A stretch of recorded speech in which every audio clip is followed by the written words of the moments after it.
She took 10 lashes from the whip meant for a native girl. By dawn, her 5 brothers knelt. A crowd lined the dusty street of split pine. Heat shimmered off the ground. In front of the general store, a native-looking girl stood trembling, barefoot, fists clenched, face pale with fear. "She stole my sugar!" a woman shrieked, her bonnet askew. "Savage little thief!" Randolph Bell, the town's blacksmith, stepped forward, broad and brutal, whip uncoiled in his hand. 10 lashes. Let it be a lesson to her kind. No one moved. No one interfered. The air held its breath. The girl didn't beg, didn't cry. She only looked out across the crowd, eyes wide, locked on some point far beyond this place. Then came the sound, soft leather boots over dirt. A woman stepped from the crowd, tall in a black dress, her face lined like river stone.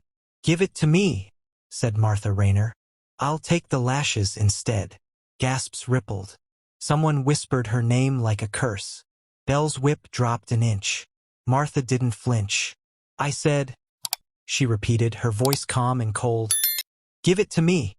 2 years had passed since Martha Rayner buried her husband and son beneath the frostbitten soil of Bear Ridge. The fever had taken them in one bitter week of winter. No doctor could reach them in time. No prayer could bring them back. Since that day, Martha had spoken to no one. She didn't weep. She didn't curse the heavens. She simply folded into silence. They said she roamed the woods at night, listening to the wind. They said the fire in her cabin never burned warm. Some claimed she was a ghost. Her farm, though small, was neat. The fences were mended, the wood chopped, the hearth swept clean. She tilled the soil alone, planted alone, harvested alone. Even her dog had wandered off, unable to bear the stillness. Once, the preacher had climbed Bear Ridge to check on her. She offered him bread, still warm. They sat in silence until he left, uneased by her gaze. That night, he told his wife, "She's not grieving. She's just waiting." Martha didn't wait for anything. Each morning, she rose before the sun. Each evening, she lit the lantern beside her son's bed and watched its flicker until sleep came. Her world had shrunk to the size of her grief, and she had learned to live within it. The townsfolk of Split Pine whispered about her in the store, on porches, at church socials. "Poor woman," they said. "The fever broke something in her." But none visited. None called. She didn't mind. What good were people who let children starve? What comfort could they offer after burying 2 coffins? She had no need for comfort. Only quiet. Only earth beneath her hands and wind at her door. Until that morning, when a girl stood accused, a whip was raised, and Martha Rayner stepped from her shadow of grief and into the dust of judgment. The day before the crowd gathered in Split Pine, Martha had come to town for salt, lamp oil, and nothing more. She moved like a shadow, unnoticed but known. No one spoke to her. That suited her fine. She was tying her bundle outside the store when she heard the scream. A sharp, accusing voice, followed by the low stir of townsfolk drawn to spectacle like crows to blood. She didn't run toward the noise. She walked, but she walked with purpose. By the time she reached the edge of the gathering, the judgment was already cast. A girl stood at the center, no older than 12.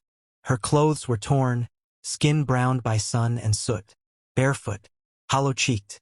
Someone had grabbed her by the arm, shoving her forward. Her fists were tight at her sides, but she made no sound. No protest. No explanation.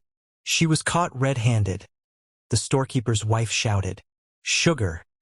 Gone from my shelf, and her sneaking out the back." "Likely story," someone muttered. "They're always thieving." "She ain't one of us," said another. Then Bell stepped in. Randolph Bell, thick-necked and heavy with righteousness. 10 lashes, he declared. Let it be a lesson to her kind. Her kind. The phrase hung in the air like a noose. Martha watched in silence, taking in the girl's face. She hadn't cried. Not once. Her eyes held fear, yes, but also something harder. She stood like someone who'd already known hunger, cold, and loneliness. It wasn't just defiance, it was survival. Someone nudged Martha's shoulder. "Best keep back," a voice whispered. "This ain't your concern." But Martha didn't step back. She stepped forward. Closer now, she saw it. The girl's skin was not just sun-darkened. Her features bore the unmistakable lines of the mountain tribes. High cheekbones, straight black hair knotted behind her ears. She was native, and alone. That sealed it for the crowd. Martha's breath caught. In that child's face, she saw another, faint like a ghost, her own son, dying in her arms with lips too dry to speak. The same hollow in the cheeks. The same bones trying to fight the world from within. Belle raised the whip. The girl flinched but still did not speak. Then Martha stepped through the line of gawking neighbors and said the words before her own mind could protest. "Give it to me." A hush fell like ash. "I'll take the lashes," she said again, voice steady. "She's a child, and I see no proof." Belle stared at her, whip frozen in midair. "This ain't your place, widow." Martha's voice cut through him. "And yet here I stand." The girl looked up. Something flickered in her eyes. A confusion not born of fear, but disbelief. As if kindness was more foreign to her than cruelty. "She stole," someone muttered. Martha turned toward the crowd. "Then let your hands be clean. Who here will hold the whip?" No one moved. The silence stretched until Belle finally lowered the lash. The girl didn't run. She simply watched as Martha stepped beside her and reached for the fence rail, gripping it with both hands. "This is madness," the preacher's wife gasped. "Justice," Belle muttered, but his voice was unsteady. He raised the whip. The girl turned her face away, but Martha held her gaze. Not pleading, not instructing, just holding her there, as if tethering the child's soul to something solid. The first strike landed. Martha didn't cry out. Neither did the second. Blood spotted the back of her black dress by the third. By the fifth, the crowd was shifting, restless. By the eighth, a woman wept. At 10, Belle stepped back, breathing hard. Martha let go of the rail and turned. Her face was pale, her jaw clenched, but her eyes were clear. The girl reached toward her but stopped short, unsure. Martha looked down. "What's your name?"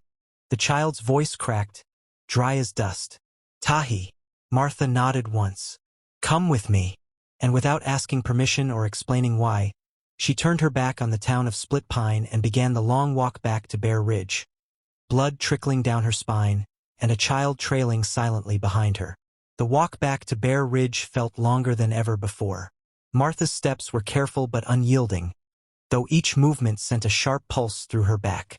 Blood soaked into her dress in dark streaks, but she didn't falter. The pain anchored her, it gave weight to what she had chosen. Tahi walked behind her, barefoot and quiet. Not once did she ask where they were going. She followed because something in Martha's act had pierced through all the hunger, all the fear, all the months of hiding. She didn't understand it, not fully, but she clung to it like a raft in a current too strong to fight. They crossed Split Pine Creek near dusk. The water was low but fast-moving. Martha took the child's hand when she hesitated at the bank. The girl's fingers were rough, cold, trembling.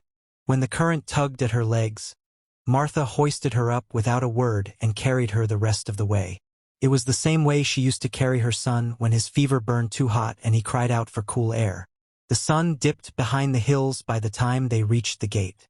The cabin stood as it always had, small, square, weather-worn, but to Tahi it seemed vast. Smoke rose from the chimney. A carved crossbeam over the door bore the initials J and M. It meant nothing to her, but Martha paused beneath it and pressed her fingers to the wood. Inside, the air held the scent of pine ash and dried herbs. Tahi stepped in cautiously, her eyes scanning the room like a trapped animal. Martha latched the door behind them and lit the lantern, bathing the space in amber light. A small cot stood in one corner, the sheets tucked with care. A table with 2 chairs, a shelf of jars, a stove. Clean, quiet, and empty, except for a faded toy horse resting on the mantel. Martha said nothing as she began unfastening the top of her dress. Blood had dried stiff along the fabric. She turned her back to the girl and peeled the fabric away, exposing the lashes. 10 raised, inflamed welts stretched across skin as pale as milk. Tahi gasped. Martha looked over her shoulder. Fetch warm water and cloth. From the basin by the stove. The girl hesitated only a moment before obeying. Her small hands dipped the cloth, wrung it out, and returned. She pressed it to the first wound. Martha inhaled sharply. Sorry, Tahi whispered. It's all right. Tahi worked in silence. Her hands trembled, but she kept going. After a while, Martha said, Your name, what does it mean? Cedar Blossom, the girl replied. My mother named me for the tree near our tent. It always bloomed early, even when the frost was still on the ground. She is gone. The girl nodded. They came before the sun. I ran with my brothers, but we scattered. I haven't seen them since the snow. Martha listened.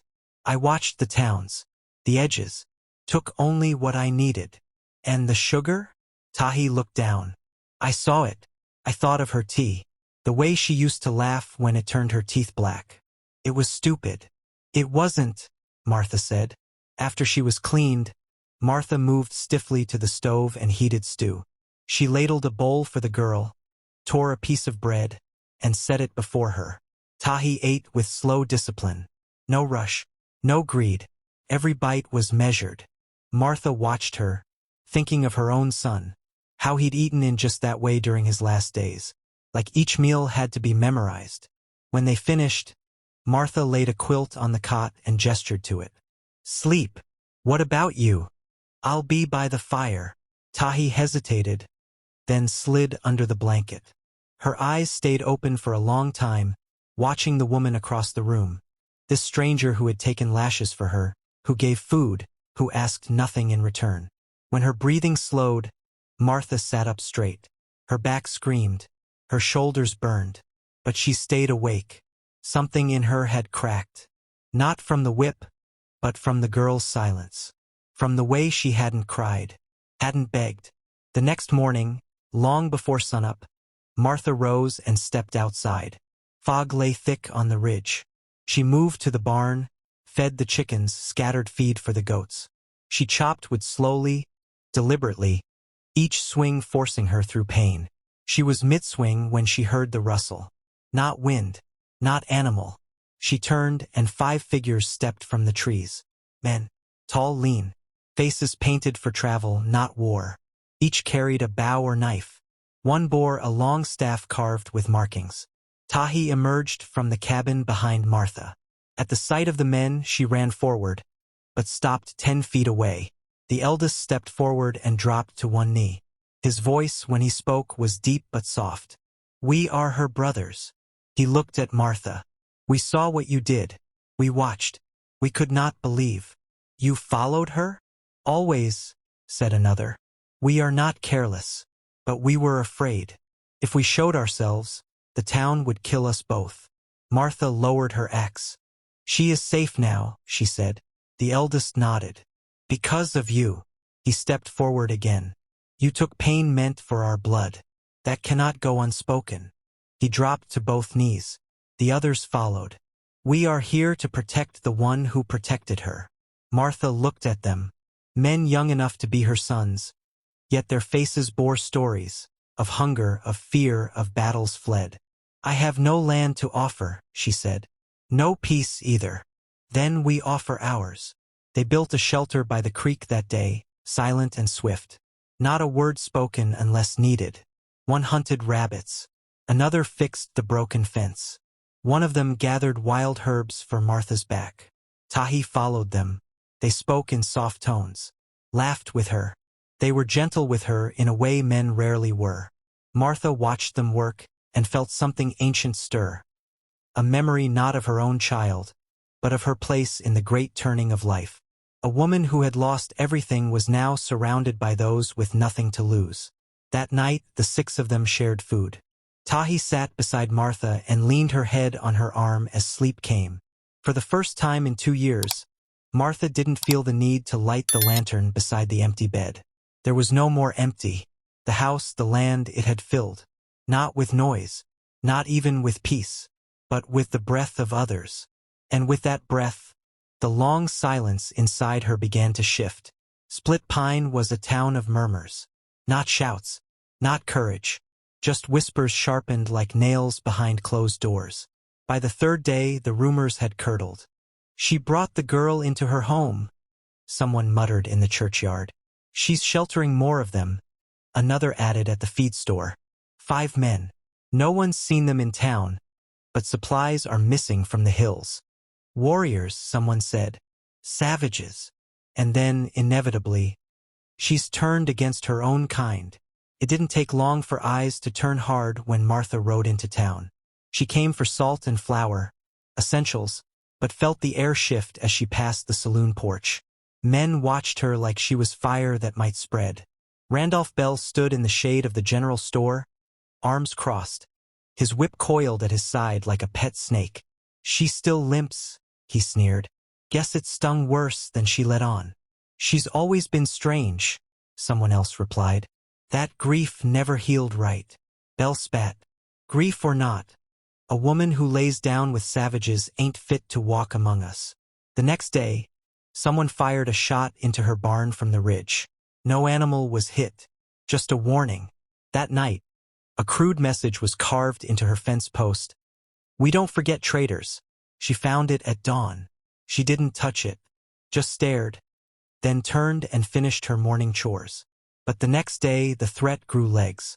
Bell gathered a small group, 5 men, all armed. They called it a concerned citizens' posse, but the way they moved said otherwise. They rode hard through the trees, horses lathered with sweat. They knew where they were going. Someone had tracked her path, or followed her. By the time they reached the clearing by her farm, the sun was low, bleeding orange light over the pine trees. Martha stood on her porch when she heard them. She didn't go inside. She waited. Bell's horse reared slightly as he pulled up. "We know they're here, Martha." His voice was calm, calculated. "You brought them in. We saw their tracks. You think you're saving a little girl, but you're harboring a war party." Martha said nothing. One of the younger men, Samuel Price, barely out of boyhood, shifted in his saddle. "They're watching from the trees. I can feel it." Bell's jaw tightened. "Then they'd best come out." He dismounted. "Send them out, Martha," he said, stepping forward. "We'll take them peacefully." "No," Martha said. Bell raised his eyebrows. "I won't turn them over." "You protecting killers now? They've harmed no one." "Not yet." Behind the willows, 5 figures emerged, Tahi's brothers. Each moved like a tree walking, silent, grounded, watching. They said nothing. One raised his bow. He didn't point it, just held it high. The message was clear. "We are here, and we will not yield." Tension sliced the air. Bell stepped closer. "You think this ends well? You think you scare me with 5 shadows in the trees?" "No," Martha said softly. "But kindness does." "What?" "You whipped me in front of your own children, and now you fear mine." "They aren't yours," Bell spat. "I took pain for them. I give food to them. I gave them home. That's what a mother does." Bell's hand dropped to his pistol. "You raised that gun," she said, "and you won't finish lowering it." The wind picked up. Trees whispered like witnesses. "Go home, Randolph. I'm the law here. You're a coward behind a badge you stitched yourself." That stung. He stepped forward, but then something shifted. The brothers stepped out fully, shoulder to shoulder. Not attacking, just standing. Samuel spoke up, uncertain. "Rand, maybe we shouldn't." Bell spun. "You lose your spine now, boy?" "No, You afraid of a widow and 5 redskins?" "I'm afraid of being wrong." That cracked it. 2 others backed their horses up slowly. Bell looked around. The moment was slipping. He turned back to Martha. "This ain't over."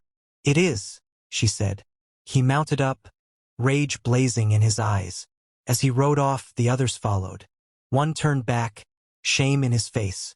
The forest swallowed them. Martha stood still, heart pounding. But not from fear, from something else. Tahi stepped out from behind the cabin, eyes wide. "You didn't run." "No," Martha said. Neither did you. The brothers approached slowly. One placed a hand over his chest and bowed slightly. And the clearing, once full of menace, was quiet again. But it wasn't silence born of fear. It was silence earned. The morning air on Bear Ridge carried the scent of smoke, but not from her hearth.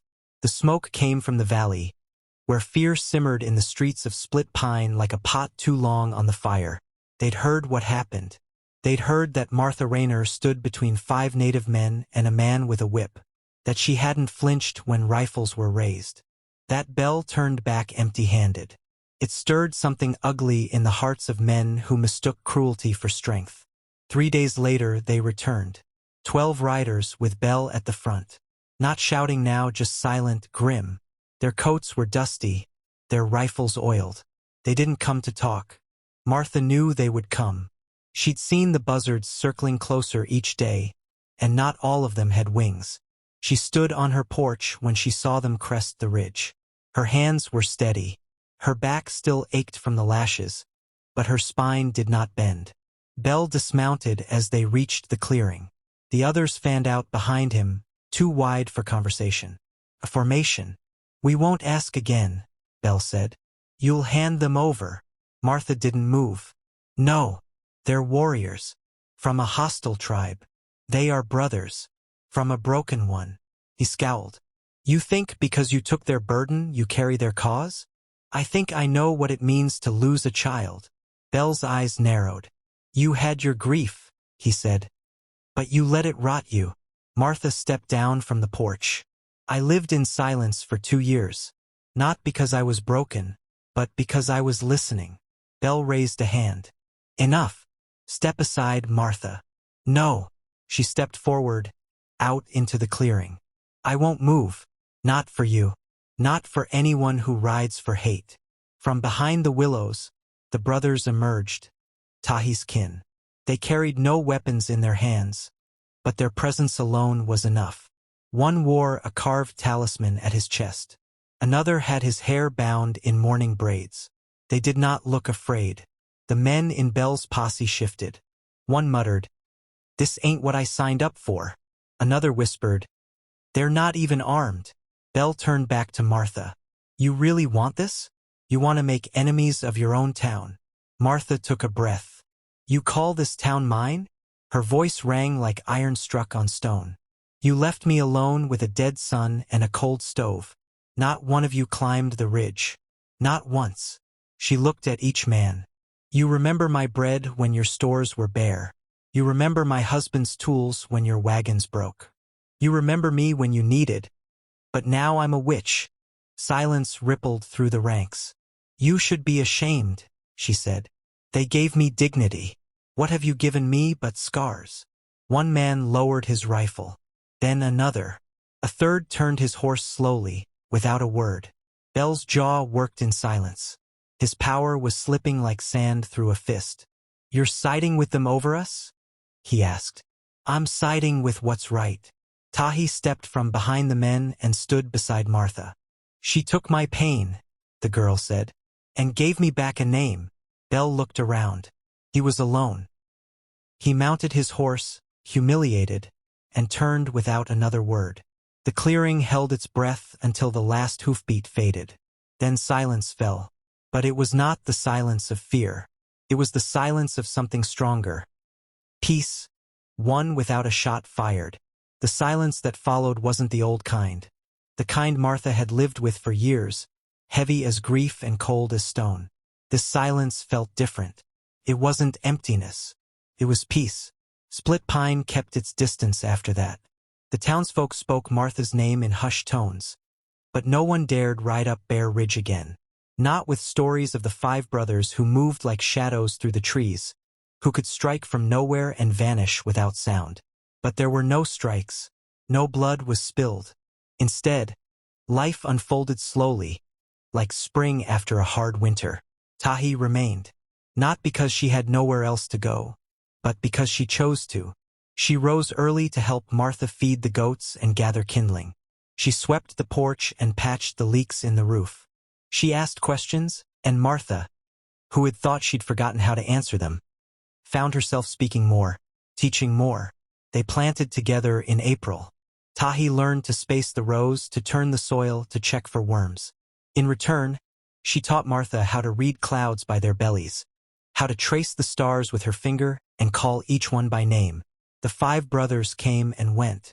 Sometimes they disappeared into the hills for days. Other times they returned with deer over their shoulders, or baskets of berries, or hides to trade. When they came, they brought no weapons through the door. Only laughter, quiet words, stories shared in the twilight. One built a bench for the porch. Another fixed the fence gate without asking. They never stayed long inside. But over time, they stopped leaving food at the door. They came through it. And each time, Martha felt her walls stretch wider, like a house remembering what it meant to be a home. Tahi learned to read. At first, just names on seed packets. Then recipe cards. Then the worn Bible that had sat unopened on the shelf since Martha buried her son. She read it aloud one night. Not the fire and judgment parts. Just the Psalms, the ones about still waters and cups overflowing. Martha listened, eyes closed, and didn't stop her.